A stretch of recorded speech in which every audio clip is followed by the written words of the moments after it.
한여름날 도시는 불볕더위에 시달리고 있었다. 사람들은 매일같이 에어컨이 가동된 실내에 머무르며 직선으로 내리쬐는 햇빛을 피하곤 했다. 그러던 어느 날 중년의 여성인 윤정은 이른 아침부터 병원을 방문해야 했다. 최근 들어 이유 없이 피로감이 몰려오고 몸이 무겁게 느껴진 데다 면역력까지 약해졌음을 체감하고 있었기 때문이다. 병원에서 그녀는 내과 전문의인 김 박사를 만났다. 김 박사는 윤정의 상태를 듣고는 몇 가지 검사를 권유했다. 혈액 검사를 통해 알게 된 사실은 윤정의 몸속에 비타민 D가 심각하게 부족하다는 것이었다. 김 박사는 미소를 지으며 이런 말을 덧붙였다. 요즘 같은 시대에는 야외 활동이 줄어들면서 비타민 D 부족이 생각보다 쉽게 발생합니다. 이를 관리하는 것만으로도 건강에 큰 변화를 가져올 수 있습니다. 비타민 D는 면역세포의 기능을 조절해 감염 및 질병으로부터 체내를 보호하고 칼슘과 인의 흡수를 도와 뼈 건강을 유지하는 데 필수적인 역할을 한다고 설명했다. 이러한 설명을 들은 윤정은 놀라움을 감출 수 없었다. 그녀는 그동안 건강식과 운동에 신경을 썼지만 정작 중요한 비타민 D를 간과하고 있었던 것이다.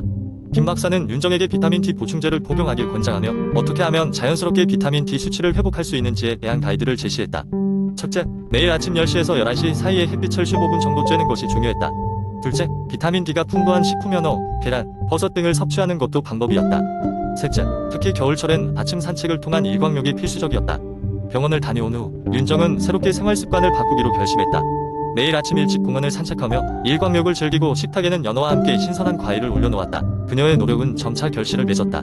몇 주 후 윤정은 눈에 띄게 활기가 넘쳤고 체력 또한 회복됐다. 더욱이 잦던 감기도 이제는 쉽게 찾아오지 않았다.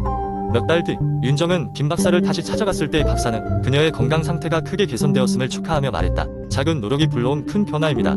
앞으로도 꾸준히 비타민 D를 챙기신다면 더욱 건강한 삶을 누릴 수 있을 겁니다. 이 이야기를 전하며 윤정은 자신의 경험을 주변 사람들에게 나누기 시작했다. 그들에게도 비타민 D의 중요성을 깨닫게 하여 함께 보다 건강한 생활을 추구하길 바랐다. 비타민 D는 단순한 영양소가 아니었다. 그것은 면역력을 강화하고 뼈 건강을 지켜주며 삶의 질을 높이는 필수 동반자였다.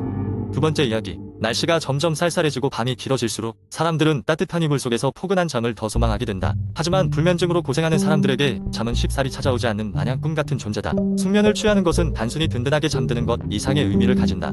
이는 우리의 신체적, 정신적 건강을 유지하는 데 있어 필수적인 요소로 작용한다. 이 글에서는 수면 위생을 개선하여 진정한 숙면을 취할 수 있는 여러 팁에 대해 다룬다. 우선 일관된 수면 패턴을 유지하는 것이 중요하다. 사람마다 다르지만 대체로 매일 같은 시간에 자고 일어나는 것이 신체 리듬을 정돈하는 데 크게 도움이 된다. 주말이라고 평소보다 지나치게 오랫동안 자는 건 역시 피하는 것이 좋은데 이는 우리의 생체 시계를 혼란시킬 수 있기 때문이다.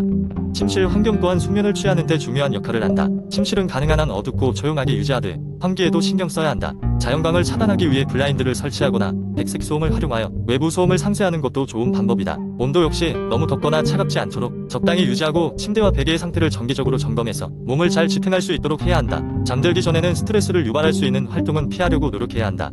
스마트폰이나 컴퓨터와 같은 전자기기의 블루라이트는 수면 호르몬인 멜라토닌의 분비를 방해할 수 있으므로 취침 1시간 전에는 이러한 기기 사용을 자제해야 한다. 대신 책을 읽거나 명상을 통해 마음을 가라앉히는 것이 더 효과적일 수 있다. 식습관 역시 수면에 영향을 미칠 수 있다. 잠들기 전 과도한 식사나 카페인이 함유된 음료는 숙면을 방해할 수 있다. 반면 따뜻한 우유 한 잔이나 약간의 스낵은 오히려 편안한 잠을 유도할 수 있다. 마지막으로 규칙적인 운동은 수면의 질을 향상시키는 데 큰 도움이 된다. 하지만 너무 늦은 시간에 과도한 운동은 오히려 각성 상태를 유발할 수 있으므로 저녁보다는 오후나 이른 저녁에 운동하는 것이 좋다. 이처럼 여러 요소들이 조화를 이룰 때 우리는 비로소 편안한 숙면을 취할 수 있다. 이제 당신의 차례이다. 본인의 생활 방식과 수면 환경을 점검하고 위의 팁들을 참고하여 삶의 질을 높이는 진정한 숙면의 세계로 나아가보자. 세 번째 이야기. 바쁜 현대 사회에서 스트레스는 어느새 우리 삶의 한 부분이 되어버렸다. 고속도로에서 울리는 경적 소리부터 상사의 끊임없는 업무 지시, 가족 간의 작은 다툼까지 우리의 마음을 고된 여행으로 몰고 간다. 이런 일상에서 평화를 찾고자 하는 사람들의 이야기를 들어보자. 어느 날 지은은 퇴근길에 우연히 동네 공원에서 열리는 명상과 요가 클래스 전단지를 발견했다. 요즘 들어 직장 생활이 너무 힘들었던 그녀는 이를 계기로 무언가 변화를 주고 싶었다. 매일매일이 마치 굴레에 빠진 듯한 삶이었고 그녀는 숨쉴 구멍이 필요한 상태였다. 며칠 뒤 처음으로 참가한 요가 클래스에서 그녀는 낯선 얼굴들 사이로 약간의 긴장감을 느꼈다. 그러나 인스트럭터의 부드럽고 차분한 목소리가 그녀를 편안하게 해주었다. 첫 수업이 시작되고 제대로 따라할 수 없는 동작이 겸연쩍기도 했지만 이내 그 순간만큼은 머릿속이 비워지는 느낌을 받았다. 몸을 늘리고 숨을 깊게 들이마시는 동안 그녀는 자신이 어떻게 호흡하고 있는지를 처음으로 깨달았다. 명상 시간에는 더욱 특별한 경험이 그녀를 기다리고 있었다. 조용히 눈을 감고 자신의 내부를 바라보는 그 순간 지은은 그동안의 온갖 복잡한 감정들이 편안히 가라앉는 것을 느꼈다. 어떤 인식들은 그녀가 미처 몰랐던 진실을 드러냈고 그로 인해 서서히 스트레스를 불러일으켰던 일상의 문제가 조금씩 흐려지기 시작했다. 지은은 매주 진행되는 클래스에 참가하기로 결심했고 한 달이 지나기도 전에 그녀의 삶에는 놀라운 변화가 찾아왔다. 그녀는 예전처럼 쉽게 짜증을 내고 화를 내기보다 침착하게 상황을 바라보는 여유를 가지게 되었다. 그로 인해 업무에 몰두할 수 있는 집중력도 자연스럽게 향상되었다. 그녀의 친구들은 물론 그녀 자신조차도 다시 찾은 그녀의 미소에 놀라움을 금치 못했다. 몇 달 후 지연은 몇몇 친구들과 함께 요가 명상 수련회를 계획하기에 이르렀다. 이번 수련회는 단순한 클래스 참여를 넘어선 경험을 만들어주었다. 예쁜 자연 속에서 하루 종일 이어지는 명상과 요가 세션은 그녀에게 해방이라는 단어의 진정한 의미를 가르쳐주었다. 이 경험은 그녀를 더욱 깊은 곳으로 이끌어주었고 삶의 새로운 관점들을 이해하게 만들었다. 지연은 깨달았다. 일상의 평화는 아주 작고 소소한 선택에서 시작된다는 것을. 이제 그녀는 다른 사람들에게도 스트레스 관리의 중요성에 대해 이야기하며 자신이 경험한 평화의 방법들을 전파하고 있다. 이런 변화의 시발점이 그저 무심코 붙잡은 전단지한 장에 불과했다는 것을 생각할 때마다 그녀는 인생의 작은 우연들이 얼마나 큰 영향을 미칠 수 있는지를 다시금 깨닫게 된다. 마음의 평화는 우리가 얼마나 바쁘고 복잡한 세상에 살고 있든 간에 언제나 우리의 손안에 있으니 말이다. 네 번째 이야기. 간헐적 단식은 최근 건강과 체중 관리에 관심이 많은 사람들 사이에서 큰 인기를 얻고 있는 식이 방법 중 하나입니다. 이 식단은 일정한 시간 동안 음식 섭취를 제한하고 그 외의 시간에는 자유롭게 먹도록 하는 방식으로 다양한 건강상의 이점을 제공하는 것으로 알려져 있습니다. 그러나 간헐적 단식을 시작하기 전에 반드시 알아야 할 효과와 주의사항들이 있습니다. 먼저 간헐적 단식이 제공하는 긍정적인 효과를 살펴보면 가장 흔히 언급되는 것이 체중 감량입니다. 단식 시간 동안 신체는 저장된 지방을 에너지원으로 사용하도록 유도되며 이에 따라 체지방 감소가 일어날 수 있습니다. 또한 여러 연구에서는 간헐적 단식이 인슐린 감수성을 개선시키고 혈당 수치를 안정시키는 데 도움을 줄 수 있다고 보고하고 있습니다. 이러한 효과는 제2형 당뇨병의 예방 및 관리에 유익할 수 있습니다. 간헐적 단식은 또한 세포의 노폐물 제거 과정을 촉진하는 것으로 알려져 있습니다. 이 과정은 자가포식이라고 불리며 세포의 건강과 회복에 중요한 역할을 합니다.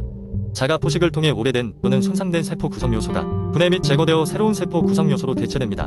이는 노화의 지연 및 여러 만성 질환의 위험을 감소시키는 데 기여할 수 있습니다. 그러나 모든 식단이 그렇듯 간헐적 단식 역시 주의사항이 필요합니다. 우선 간헐적 단식이 모든 사람에게 적합한 것은 아닙니다. 특히 임산부나 수유 중인 여성, 섭식장애 이력이 있는 사람, 특정 의학적 상태, 저혈압, 당뇨병 치료 중인 환자 등을 가진 사람은 간헐적 단식을 시도하기 전에 반드시 의료 전문가와 상담해야 합니다.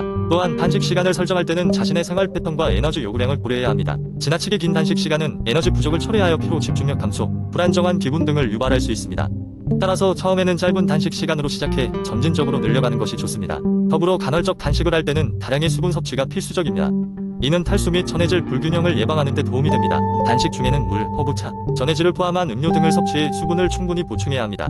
또한 단식이 끝난 후에는 영양소가 풍부한 균형 잡힌 식사를 통해 신체가 필요로 하는 모든 필수 영양소를 섭취하는 것이 중요합니다. 결론적으로 간헐적 단식은 체중 관리와 전반적인 건강 증진에 효과적일 수 있는 식이 방법입니다. 그러나 개인의 건강 상태와 라이프 스타일을 고려하여 적절하게 계획하고 실행하는 것이 관건입니다. 따라서 간헐적 단식을 시작하기 전 충분한 정보 수집과 전문가의 상담을 통해 자신에게 맞는 계획을 세우는 것이 매우 중요합니다.